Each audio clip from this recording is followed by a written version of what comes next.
So, you will want a place to start. We will go to Lake Como, 1939. Hitler and Mussolini have signed a pact of steel. Italy is in the World War, allied to the Nazis. A grey missile from the mountains hangs above Rovereto. An elderly woman labours down a narrow path. Large basket panniers balance across the back of her neck, either side of her bowed head, laden with the yellow mountain flowers for the town trade below. It is as if she were carrying sunlight through the gloom. The strap between the two baskets filled with mimosa boughs stretches taut, and stress shows in her furrowed brow.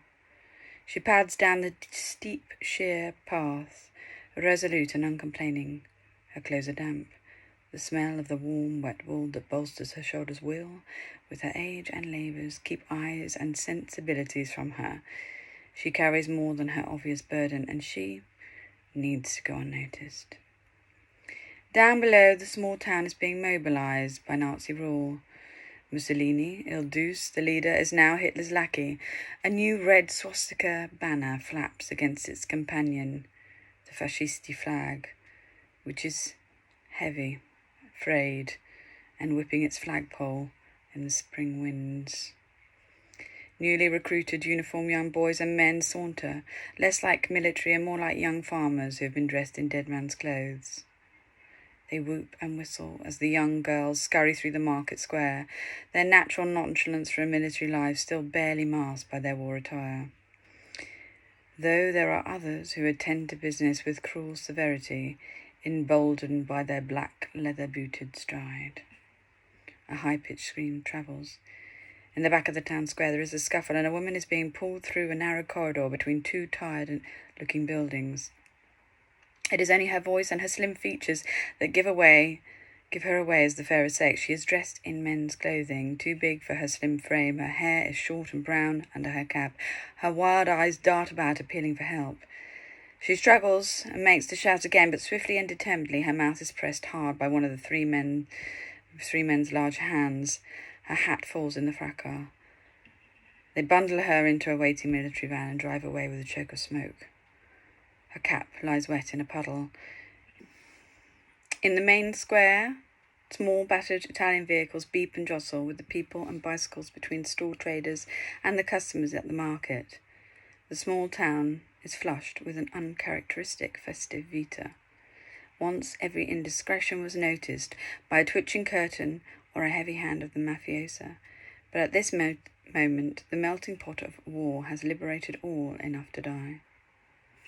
A car with Swiss plates glides along the curb.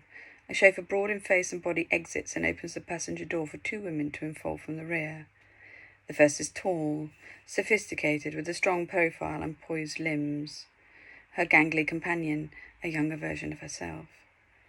They would be conspicuously fair in this rural backwater, were they not dressed entirely in a muted grey. Standing there under the shadow of the clock tower, they take in the surroundings. The mountains rise sharp-toothed beyond the bustle of the city. The youngest fixes a glance for the merest of moments towards the grimacing slopes, belying a purpose. The women move to a cafe-bar in the stone-tiled piazza and sit, waiting in the rain. Bright yellow dancers slow between the sea of uniformed locals, like light reflected on a rippling view over muddied water. Only the two notice.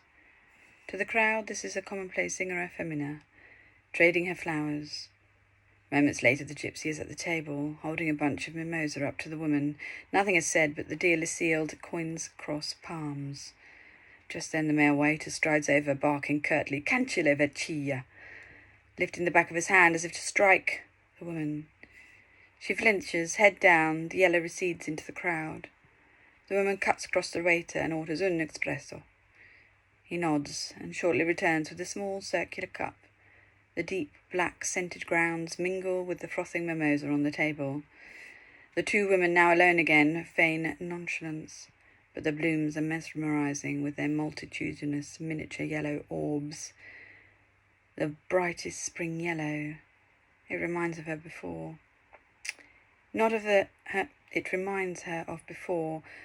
native homeland flowers, but of the dress she wore.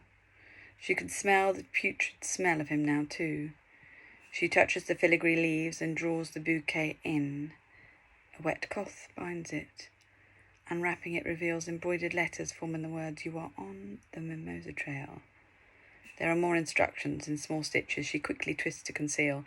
Deftly she snaps and wraps the binding to a boutonniere, hiding the word-loaded fabric in plain sight on the young one's perched hat. She strokes the neck and shoulders of her companion to calm and comfort. "Mother?" the young one questions. "Yelena now, my Voroshkik," she corrects. "It is safer that way, and you are my little sparrow." Yelena turns her stare to the mountain, drains her cup, stands. Voroshkik follows suit, and they leave the piazza down a narrow pass. The youngster stops, a silhouette in the alleyway, stoops and picks up the woolen hat from the gutter. The mimosa lies untethered on the table, golden, blown by February winds, spilling onto the floor for the waiter to clear.